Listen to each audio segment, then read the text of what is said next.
अक्सर हमारे साथ एक मसला आता है डॉक्यूमेंटेशन के मामले में, क्योंकि बहुत सारी चीज़ें होती हैं और हर चीज़ हम याद रख नहीं सकते। ठीक है। और कोई भी डॉक्यूमेंट कंट्रोलर है या क्यूए क्यूसी है या फिर कोई भी है या पीएम है, किसी भी कंपनी का कुछ भी है, तो होता क्या है उनके लिए फ़ोल्डर मेंटेन करना बहुत मुश्किल हो जाता है उनके लिए। ठीक है। क्योंकि लाज़िम सी बात है, कोई भी कंपनी में अगर आप काम करते हैं तो कोई एक सिंगल प्रोजेक्ट को लेकर के आप काम नहीं करते। आपके साथ में बहुत सारा ऐसा प्रोजेक्ट होता है। ठीक है। तो आप उस प्रोजेक्ट के हिसाब से फ़ोल्डर बनाएँ।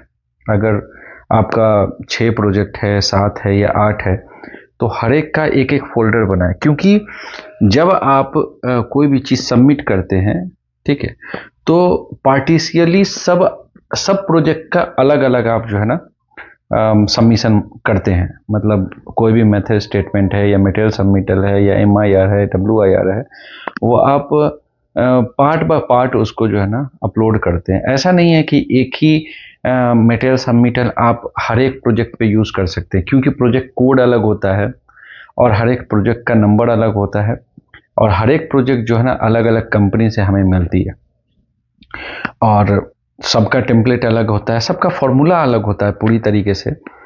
तो इस वजह से आप अलग-अलग फ़ोल्डर बनाएँगे तो सोचने और देखने और समझने में जो है ना ज़्यादा आसान होगी। तो फ़ोल्डर बाय फ़ोल्डर बनाएँ और फ़ोल्डर बाय फ़ोल्डर जो भी चीज़ आपका अप्रूव होता है, ठीक है, उसको बेसिकली एक अलग फ़ोल्डर बना के रख लें। उससे क्या होगा ना कि आपको पता होगा कि ये जो मटेरियल सबमिटल है हमारा अप्रूव्ड है किसी और प्रोजेक्ट पे, ठीक है, और ये इसका मतलब है कि ये कंफर्म है, मतलब ये सटीक बना हुआ है, अच्छा बना हुआ है, इसलिए क्लाइंट ने इसको अप्रूव किया है। ठीक है। तो लगभग कंपनी जो है ना, जो नॉर्मली जो काम करती है एक ही काम को लेकर के चलती है। ऐसा नहीं कि इस प्रोजेक्ट पे कुछ और काम कर रही है, इस प्रोजेक्ट पे कुछ और कर रही है। कंस्ट्रक्शन है तो कंस्ट्रक्शन से रिलेटेड काम करेगी, मैकेनिकल कंपनी है तो मैकेनिकल कंपनी के मैकेनिकल के हिसाब से काम करेगी। तो जो भी प्रोजेक्ट वो पकड़ेगी ना, वो उसी हिसाब से पकड़ेगी जो हम कर सकते हैं और करना जानते हैं। तो आपका जो वो मटेरियल सबमिटल है ना, जो अप्रूव हो चुका है दूसरी क्लाइंट से, तो आपको ये आइडिया तो मिल जाएगा कि ये मटेरियल सबमिटल जो है ना वो हमारा दूसरे क्लाइंट से अप्रूव्ड है। तो जब दूसरा प्रोजेक्ट आपको मिलेगा ना, तो वो आपको नए सिरे से नई तरीके से बनाने की ज़रूरत नहीं पड़ेगी और कभी भी इधर से उठाएं और सिर्फ उसको प्रोजेक्ट नंबर वगैरह चेंज करके आप दूसरे प्रोजेक्ट पे सबमिट कर सकते हैं। ठीक है। तो इससे क्या होगा कि आपका टाइम बचेगा और ज़्यादा दिमाग खपाने की इसमें ज़रूरत नहीं पड़ेगी। ठीक है। तो सिंपल बात यही है कि आपको दोबारा बनाने की ज़रूरत नहीं है, उसी चीज़ को कॉपी पेस्ट कर दें और डाल दें, बस है, और कुछ नहीं है। ठीक है। और बाय फोल्डर आप बना करके अगर रखते हैं तो आपके लिए आसानी ये होगी कि आपको पता होगा कि कौन सी चीज़ मैंने इस प्रोजेक्ट के लिए अप्रूव्ड करवाई है और कौन सी चीज़ के दूसरे प्रोजेक्ट पे मैंने अप्रूव करवाई है। क्योंकि बेसिकली ऐसा होता है कि जब हम सबमिट करने के लिए जाते हैं तो सोच में नहीं आता है कि हो सकता होगा कि हमने डाला था, ठीक है, लेकिन मैंने डाला नहीं था। हुआ क्या कि कुछ दिन पहले, इसलिए ये आइडिया आया मुझे बताने के लिए कि कुछ दिन पहले हमारे पास में मार्कर पोस्ट आया 3-4 महीने पहले।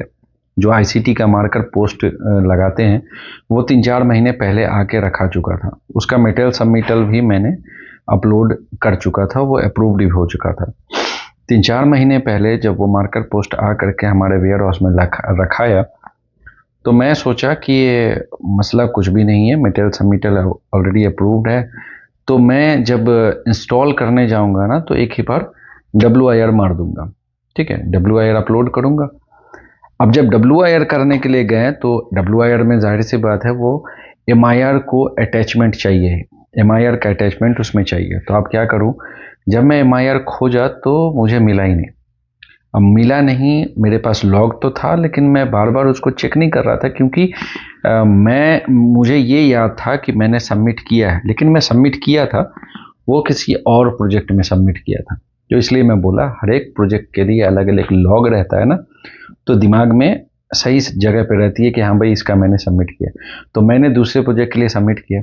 अब मैं क्या करूँ, तो वापस से उसका MIR मैंने डाला। MIR अप्रूव्ड होने में 6-7 दिन लग जाता है, क्योंकि क्लाइंट के पास जाता है, कंसल्टेंट के पास जाता है, फिर क्लाइंट के पास जाता है, फिर HR डिपार्टमेंट मीन्स हेड जो लीड QC होता है उसके पास जाता है, तब जा करके वो अप्रूवल हमारे पास में वापस आती है। इसलिए मसला यहाँ पे आ गया कि अब उसका सबसे पहले MIR करें। तो फिर मैंने उसी टाइम में जल्द से जल्द MIR किया, उसका अप्रूवल लिया, तब जा कर के वापस जो है ना हम WIR उसका सबमिट कर पाए, नहीं तो नहीं कर पाते। इसलिए कोई भी चीज़ का एक फोल्डर जो है ना आपके लिए बहुत ज़्यादा आसान तरीका रहेगा समझने के लिए कि कौन सी चीज़ आपका अप्रूवल है, कौन सी चीज़ का है, कौन सी चीज़ का नहीं है। मैंने ये समझने के लिए डिस्प्ले के बीच में फोल्डर नाम से एक फोल्डर को मैंने ये हाईलाइट किया है। तो ये फोल्डर नाम से एक फोल्डर मैंने बना दिया प्रोजेक्ट नाम से, ठीक है। अब ये प्रोजेक्ट फाइल के नाम से अंदर में मैं एक और प्रोजेक्ट नाम से फोल्डर बना दिया। इसके अंदर देखिए जितना सारा जो आप देख रहे हैं ये सारे हमारे प्रोजेक्ट्स हैं, ठीक है। ये सारा अलग अलग प्रोजेक्ट है। अब जितने प्रोजेक्ट्स हैं वो सबका मैंने क्या किया ना, अलग अलग से एक फोल्डर बना के रखा है, ठीक है। तो ये देख सकते हैं कि अब प्रोजेक्ट के अंदर मैंने क्या किया वो प्रोजेक्ट मैंने दिखाया। प्रोजेक्ट के अंदर जो मेन प्रोजेक्ट अब हो गया ना, उसके अंदर भी अलग अलग फोल्डर्स है। फोल्डर किस चीज़ का है ये देखें, MIR का अलग है, WIR का अलग है, सॉफ्ट ड्राइंग का अलग है, सासो सर्टिफिकेट अलग है, साबिर सर्टिफिकेट अलग है। ये जितने हैं ना वो सबका अलग अलग फोल्डर बनाया मैंने। मतलब कि जो प्रोजेक्ट है, प्रोजेक्ट के अंदर जो चीज़ का काम है उसका अलग अलग तो रिपोर्ट बनेगा ही, अलग अलग WIR बनेंगे। तो हर एक फोल्डर्स का, हर एक प्रोजेक्ट का हर एक फोल्डर, और फोल्डर के अंदर जो आप अपलोड कर रहे हैं वो सारी चीज़ का फोल्डर्स जो है ना वो अलग अलग होना चाहिए, और वो फोल्डर के अंदर होना चाहिए। उससे क्या पता चलता है कि ये जो मटेरियल सबमिटर या मेथड स्टेटमेंट है वो इस प्रोजेक्ट का है और इस प्रोजेक्ट के अंदर मैंने अपलोड कर दिया है। और उसके बाद जो है ना वो सारी चीज़ें आप उसमें रखेंगे तो आपको याद रहेगा। और लॉग तो मैंने पहले ही आपको बता चुका है, तो लॉग के हिसाब से भी देख लेंगे। अब इसमें क्या है, वो सारी चीज़ें मेथड स्टेटमेंट है या मटेरियल सबमिटर है वो आपका ऑलरेडी बना पड़ा हुआ, तो इसमें भी कोई मुश्किल नहीं होगा ढूंढने में या अगेन दोबारा सबमिट करने के लिए, ठीक है।